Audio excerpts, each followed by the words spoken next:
Chapter 19. Guns? My jaw dropped. What, with bullets and everything?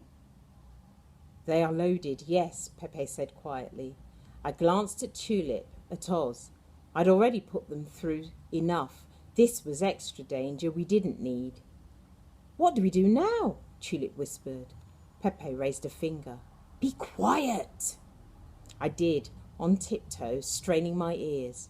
The guard's footsteps above us got fainter, stopped, started again, then thankfully were gone. All I could hear was the desert. It wasn't like being down by the river, which buzzed with insects and people. Up here, where there was nothing but rocks and sand, the silence made your ears hum. I'd never known quiet like it, though that wasn't what Pepe meant. About 200 feet below us, lights appeared once more. I was relieved to see how close we now were to the official tomb of Tutankhamun. Pepe's route had almost brought us back to the spot where we'd started, only this time we were seeing the carter dig from above. They're coming out of the tomb, Oz hissed. Are they carrying any loot? I can't see anything obvious. It's not theirs to take, Pepe reminded us. Death shall come on swift wings, Tulips murmured. Yet none of the group looked remotely spooked or worried. Even from up here I could sense their excitement. Mr. Carter had an arm around Pecky's shoulders. Lady Evelyn had taken her hat off and was holding her head like she was stunned. When the group finally mounted their donkeys and tottered away across the sand, I took a long, slow breath. Now it was our turn. What about the guard? Oz worried. He's still out there somewhere. There might be more than one, you know.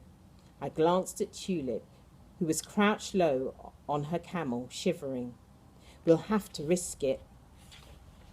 A few minutes later, we arrived at the very top of the cliff. There was no sign of anyone else up here. It was more bare rock and more sand. What we now had to do was find which way was east. By my reckoning, it had to be at least 2 or 3 o'clock in the morning, if not later. Mrs. Mendoza would be back from her cocktail party. If she was anything like my mum, she'd be fretting herself silly about where we'd gone. But it was best not to think about that now. To find east, Oz told me you look at the stars. The trouble was, there were so many. Oz was scratching his head, looking confused. That's Venus there. No, wait, it might be that one. Or is that Jupiter? Ask Pepe, I told him. Meanwhile, Tulip had slid off her camel and was peering intently at something on the ground. She picked it up, holding it suspiciously at arm's length. Look at this. It was a notebook, like the ones Mrs. Mendoza used, covered in that funny dots and dashes writing reporters did incredibly quickly. It wasn't wrinkled or dirty either. Someone must have only recently dropped it. That man we just saw, it's got to be his, Tulip said excitedly. I wonder if he's been watching Howard Carter too. You think he's a reporter, not a guard? I asked, hopefully, because it'd mean we weren't about to get shot at least. Before she could answer, Tulip threw up all over Oz's shoes. After that, she agreed to lie down. In the shelter of a heap of rocks, Pepe made her a pillow from his scarf. Chaplin, who I think had taken a shine to Tulip, dropped down nearby. Charlie stayed standing, swishing his tail like he was in very deep thought. Together, we worked out where Venus was in the sky. Sunrise will be in an hour or so, Pepe seemed to think. Oz, shoeless and rather miffed, admitted Pepe knew more about stars than he did. Once we'd found east, we started looking for a tomb entrance. I still had in my head the official one we'd seen down in the valley, which was set into the rock like a bunker. Back in England, Grandad had shown me pictures of the Ramesses tombs, whose entrances were wider than the front door at the Winter Palace. But we weren't looking for an official tomb, I reminded myself. We were searching for something so small and quiet it might easily be mistaken for a hole in the hillside or the resting place of an ordinary boy. There was a ledge that ran just below the top of the cliff for 10, maybe 20 yards. In daylight, the views out over the valley from here would probably be terrific. It was as good a place as any to look, though at first glance there was nothing there, just more rock, more boulders to step around. Behind me, Pepe said something I didn't catch. Sorry? I turned around a bit too fast. My right foot slipped off the edge. Arms whirling, I fought to keep my balance, but everything was in the wrong place and there was nothing to hold on to but air. I panicked. Grab the rock, Pepe yelled, waving frantically at a boulder that stood between us. Just as I felt myself toppling over the edge, I latched onto it, first with one arm, then the other. I squatted, hugging the boulder for dear life. When I finally felt safe enough, I fumbled to check my satchel was still there. It was, thank goodness. It was then I felt air against my cheek. It came from behind the boulder, just once, and was warm like someone's breath. I was also aware of a shift inside me, as if my head was clearing, or I just stretched my tired legs. No, that wasn't it. Not quite. It was the absolute opposite of the gloomy, heavy feeling I'd dragged around ever since Grandad fell ill. When Lysandra guessed what Maya had done with Kiki's heart, she said it was like a lock opening. It was the best way I could think of describing it too.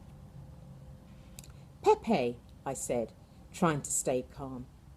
Can you come here for a sec? We were more careful this time. Oz was under strict instructions to keep way back from the edge. The boulder wasn't much bigger than a motor car tyre, but it took both Pepe and me to move it even a little way. Behind it was an opening. It was small, cupboard door size probably. We crouched around it, trying to peer inside, but when I reached in with my arm, I couldn't feel the end of it. And if anything, it seemed to get wider further along. It's the size for one person, Pepe said. I'm the smallest, Oz pointed out. And the youngest, I reminded him. Your sister would go berserk if anything happened to you. Aren't we a team? He asked, sounding upset. I looked at him. He was standing just back from the ledge, big-eyed, springy-haired. The boy who never went to school or spoke to strangers, here on a mountainside in Egypt in the middle of the night. He still wasn't one for hugs, mind you, so I patted his arm. We are a team, I told him. None of us would have done this on our own. He sniffed, but... Shh, I stopped him. This last bit I'm doing for Grandad, all right? Stay with your sister, I won't be long. Hands stuffed in his pockets, Oz picked his way back along the ledge. Pepe, though, didn't. I haven't inquired till now what exactly you were doing, English girl, he said, folding his arms. But the time has come for me to ask. All I did was open my satchel and take out the jar. Even though it was still dark, I sensed the jar's powers, its gleam of gold, the Anubis head, and the heavy, important weight of it. 22 years ago, an Egyptian boy had stumbled across Kiki's tomb and the jar inside it. Very soon he regretted what he'd found, and out of nowhere I thought of what Dad had said that day I'd stood up for Tulip in school. Being English didn't give me the right to sort out other people's problems, not when they could have solved them themselves. Here, I handed the jar to Pepe. We're returning it to where it belongs. He did look amazed. I'll give him that. Even more so when I mentioned what was inside, wrapped in old linen, and what Lysandra had told us about the boy Pharaoh whose official tomb, Mr. Carter, was feverishly exploring directly below us in the valley. For a long moment, Pepe held the jar to his chest. His heart? He murmured. like he couldn't quite believe it, and who could blame him? When he'd recovered, there was a new determination in his face. He tucked the jar inside his gown. "Let's begin," he said, and crouched down, climbed in through the opening. I followed. Crawling inside was the easy bit. I went on my belly, using my elbows until the passage was wide and tall enough that I could get up on my hands and knees. Pepe must have gone fast, because I lost him immediately. The quiet in here was thicker than the quiet outside. All I could hear was the blood thumping in my ears. I was shaking a little, from tiredness, from the unbelievable thrill that this was it. I was here. Then I got my first surprise. I expected the passage to keep going horizontally into the hillside. It didn't. Wow, I was falling. Not far, thankfully. I landed with a jarring thud on what felt like a step down. With my outstretched foot, I could feel more steps cut into the rock. It was then, a little way below me, I saw light. "Pepe," I called out. "It's me," he answered. "These steps are risky. Here, have the torch." As Oz would have predicted, the torch was on the blink. There was just enough dim light to see steps sprawling downwards, though not in a logical way a staircase would. These took you by surprise. Pepe was just ahead of me, treading slowly and carefully. It took every ounce of my concentration not to stumble into him. Some of the steps were shallow, some deep. One was so far from the next that you had to leap to get to it. By the time we reached the bottom, my legs felt like string. The torch went out. The darkness was thick and total. Not spooky exactly, but rather queer. The air felt thick and stuffy, the walls a bit too close on all sides. "We're burying the jar here?" Pepe whispered, sounding unsure.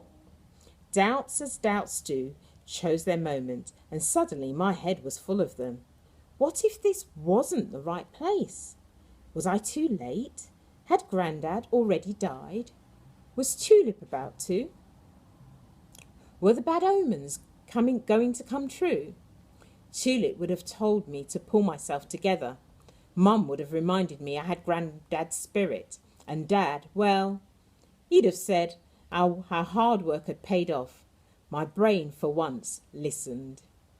"Yes," I said, "this is the place." The rustle of cloth as Pepe dug into his pocket. I sensed he now held the jar in his hands. When it started giving off a glow golden light, I thought it was just me imagining it, and maybe I was. Yet the glow got stronger, not quite a torch beam. This was softer, more warming. It lit up Pepe's face. He said something in a language I didn't know. As the light grew stronger, we could see we were in a little chamber. The floor was sandy, the walls curved on all sides, not bare rock, but decorated faintly with little figures and flowers. Open-mouthed, I turned slowly to take it all in. With a little bit of light, the tomb was beautiful. In front of us was an arch that led to another chamber. Above it, a picture of a person in white robes sitting on a throne. On his head, the familiar tulip-shaped hat. The skin on his face, blue. He was Osiris, god of the underworld, who Grandad once told me was killed by someone in his own family who wanted to take his throne. How fitting to find his picture here in Kiki's tomb. There were other pictures, jackals, owls, cobras. To be truthful, I'd seen fancier ancient art back home in the British Museum, yet I'd never felt like this just from looking at it. Seeing it here in Egypt, where it was supposed to be, meant something deeper, a connection, a sort of tingly in my chest. There was no gold, no lapis, apart from what Pepe held in his hands. I wondered what Mr. Carter would make of this little place, whether if he saw it now he'd think it important enough to dig up and document. But then maybe that was the point. The tomb was private. It was the burial place for a beloved friend. What I really hoped most of all was that when Pepe and I climbed the steps out of here, no one would ever come down them again. Yet one thing didn't add up. Mayer said he'd chosen the spot for its position because it would catch the sun. I couldn't think of how any sun would ever get in here. What caught my eye now was the arch below the Osiris drawing. Looking closer, I saw it wasn't a separate chamber at all, but two stone shelves running vertically into the rock. On each was a shape, wrapped and wrapped again in cloth. My throat tightened as I moved closer, the light from the jar glowing ever brighter. As Pepe angled it towards the shelves, I could see what it was. In fact, the top of a head, the shape of the body, the shoulders, the waist. The place where the feet would be was just about visible under the fabric. Another mummified body lay on the shelf below. They were Lysandra and Mayer. I felt sure of it. "Are there people buried here?" Pepe asked in a hushed voice. Yes, they were all friends. I started to cry. I expected the tomb to be just for Kiki's heart, but how stupid of me. Without a decent family and friends, his friends were his heart. I knew how that felt. Not that my family weren't decent, but friends can be as important. And tears aren't always sad either. Sometimes, like now for instance, they could be a tangle of all sorts of feelings. Very gently, Pepe put the jar on the top shelf. This mummy was the slightly bigger of the two, so I guessed it was Mayer. The jar seemed to agree. If jars can do that. The light dimmed a little. It flickered, and then, with a fizzing, spitting sound, it went out. We waited. I don't know exactly what I expected to happen, but I didn't think somehow that this was the end. The dark pressed in again, but only for a moment. I blinked, stunned, as the whole chamber filled to the brim with light. This time it came from above, from the sky. Mayer's measurements had been absolutely spot on. The first beams of the sunrise poured into the cave. It hit the far wall where the bodies lay. For a minute, or maybe for always, the three friends were together in the sun.